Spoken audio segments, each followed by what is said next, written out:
Lunchtime prayers in the small Punjab town of Rabwa. To the world, these men seem to be preparing to pray as countless Muslims have for centuries. But in Islamic Pakistan, the particular beliefs of the Ahmadiyya movement have been branded unacceptable. They're regarded as heretics, masquerading as Muslims. The problems stem from this man, Mirza Ghulam Ahmed, who founded the Ahmadiyya movement towards the end of the last century. His claim to bring new prophecy offends mainstream Muslims who hold that the Messiah promised by Muhammad is yet to come. The 10 million followers of the movement worldwide believe they've brought a renaissance to Islam, making it what they describe as pristine and pure. But in Pakistan, a country created for Islamic beliefs, defending the ideological borders of the faith has assumed great importance.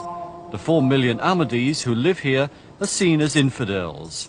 According to retired justice and former head of the Islamic Ideology Council, they must be cast from the Islamic fold. It is something extremely painful, I should say, it should not only for me, but for any reasonable person, to call a person who claims to be a Muslim and asserts to be a Muslim, and to hold him a non-believer as someone outside the pale of Islam, it is something most painful and regrettable. And I have come to the definite and firm conclusion that they were outside the pale of Islam, and there is absolutely no doubt about it. In the town of Rabwa, virtually all of whose residents are Ahmadis, there was great concern 2 years ago to learn that the martial law regime of President Zia-ul-Haq was to legislate to prohibit them from what the government called anti-Islamic activities. No longer were the townspeople of Rabwa and fellow believers elsewhere able to call themselves Muslim. They couldn't summon the faithful to prayer in the Muslim fashion or name their places of worship mosques. Ahmadis allege that some of their buildings have been defaced, inscriptions from the Quran obliterated with paint. 26 Ahmadis were arrested last month for wearing badges proclaiming their belief in the central tenets of Islam. In suburban South London, the present spiritual leader of the movement has found a heavily guarded place of exile. He fled Pakistan 2 years ago because of what he regards as the religious persecution of his followers.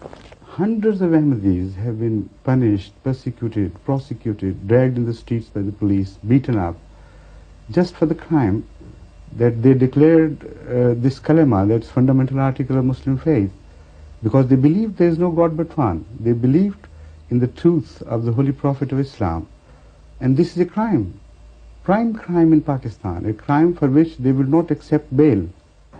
I'm very sorry if there have been some individual cases of some persecution.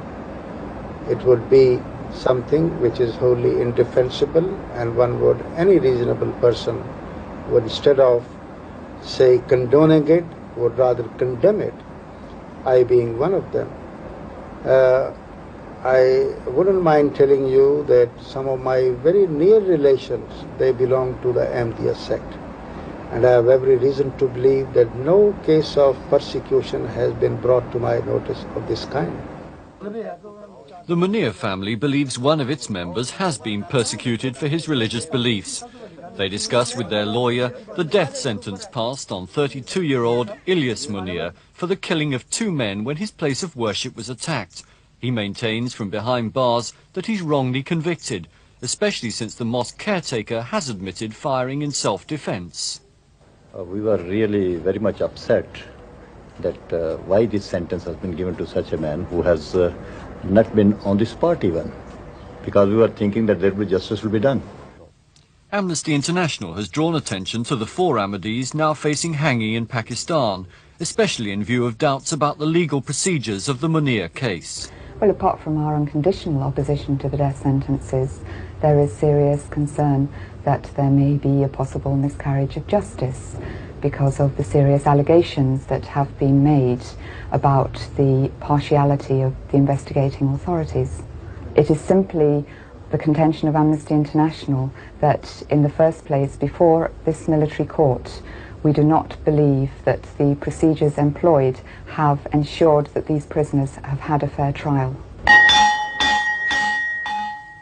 In Rabwa, the Ahmadiyas have a college for missionaries, with over 300 students from all over the world. Taught in Urdu and Arabic, these young men have dedicated their lives to spreading their beliefs.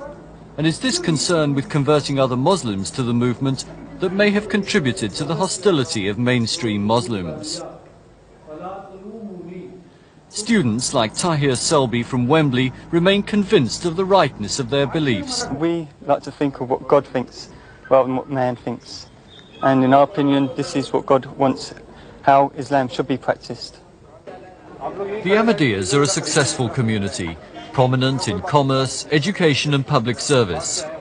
Local merchants displayed a photograph of their founder with pride.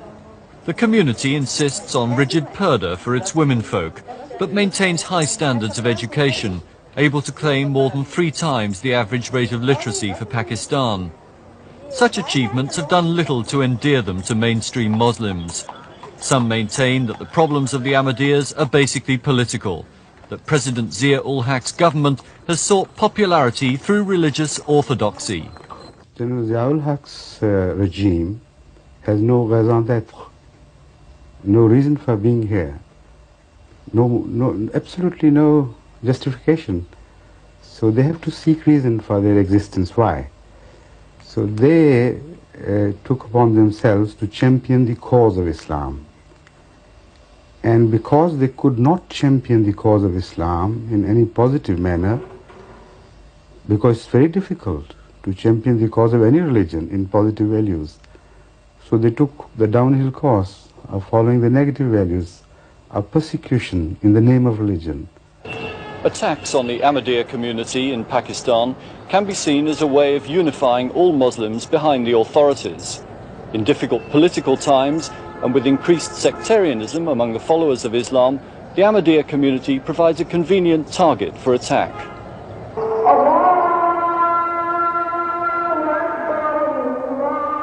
As the Muslim faithful gather to pray, members of the Ahmadiyya movement know they cannot expect this or any future government to change their legal position here as non-Muslims.